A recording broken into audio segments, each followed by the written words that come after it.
नमस्कार, मैं आरबी सिंह यादव और आप देख रहे हैं मेरा YouTube channel RB Singh Yadav editor.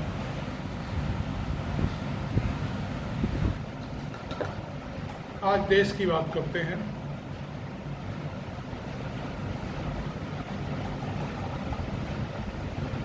Patna में 23 जून को विपक्षी एकता के लिए जो मीटिंग हुई थी, उस समय भले ही भारतीय जनता पार्टी, उसके नेताओं, उसके अन्य पदाधिकारियों, प्रधानमंत्री और गृहमंत्री ने जो कुछ भी टिप्पणी की हो, वो उस समय की अपनी खीज मिटाने वाली बात कही जा सकती है, लेकिन खेमे में चिंता बहुत ज़्यादा है। और इसी चिंता के चलते राष्ट्रीय स्वयंसेवक संघ के इशारे पर अपनी कमियों को पूरा करने और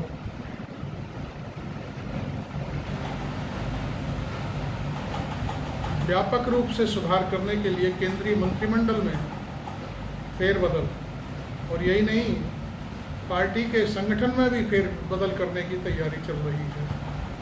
अभी तक भारतीय जनता पार्टी और आरएसएस में जिन लोगों से मेरे अपने व्यक्तिगत संबंध हैं, उनसे मिल रही ताज़ा जानकारियों के अनुसार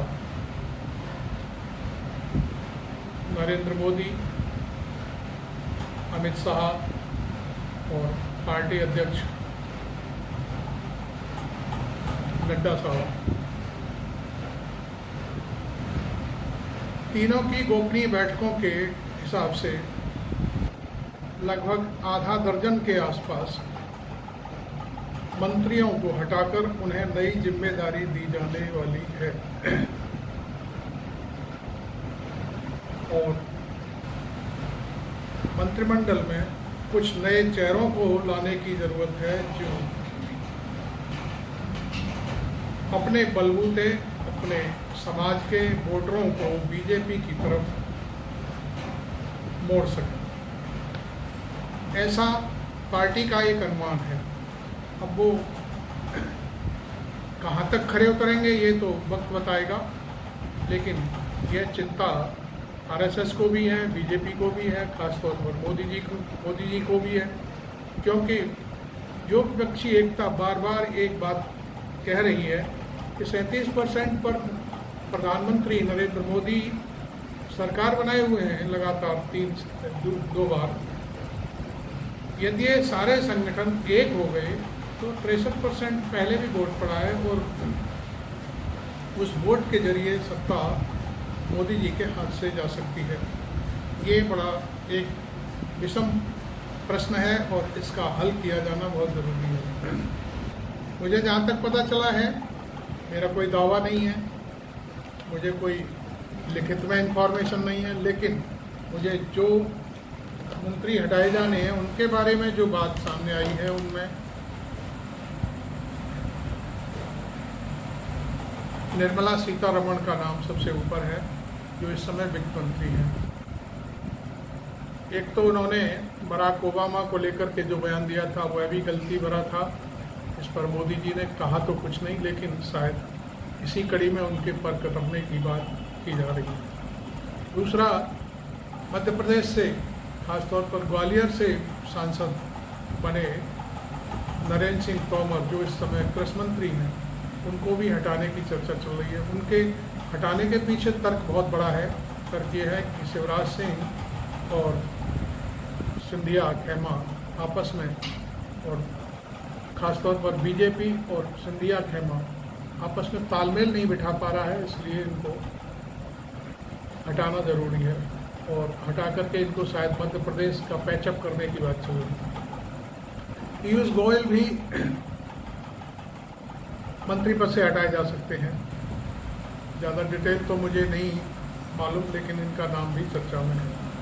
किरण रिजिजू जो कानून मंत्री थे, इनके साथ हमारे आगरा के सांसद एसपी सिंह बघेल भी कानून मंत्री थे। तो किरण रिजिजू को अभी कानून मंत्री पद से हटाकर थोड़े दिन पहले पृथ्वी का मंत्री बनाया गया था, और एसपी सिंह बघेल को स्वास्थ्य एवं कोई और छोटा सा दूसरा मंत्रालय दिया गया है। एक बीके सिंह जो सेना की तरफ से आते हैं, सेना कोटे से उनको सांसदी मिली थी, उनका भी जाना तय माना जा रहा है। और इसी तरह ये 5 नाम तो मेरी जानकारी में आ गए हैं, लेकिन और भी लोग इधर से उधर किए जा सकते हैं। क्योंकि संगठन में काम करने के लिए पार्टी को बहुत जिम्मेदार और तजुर्बेकार लोगों की ज़रूरत है।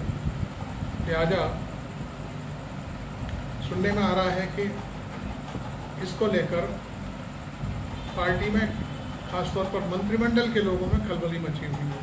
तमाम सांसद भी चाहते हैं कि हमको पदभार दिया जाए, ये किया जाए वो। क्योंकि बीजेपी की बहुत छवि खराब हुई है, पहलवानों के मामले में बहुत ज़्यादा छवि खराब हुई है। अब मैं आपको बता दूं, दिल्ली के आसपास 300 किलोमीटर की परिधि में जाटलैंड है पूरा।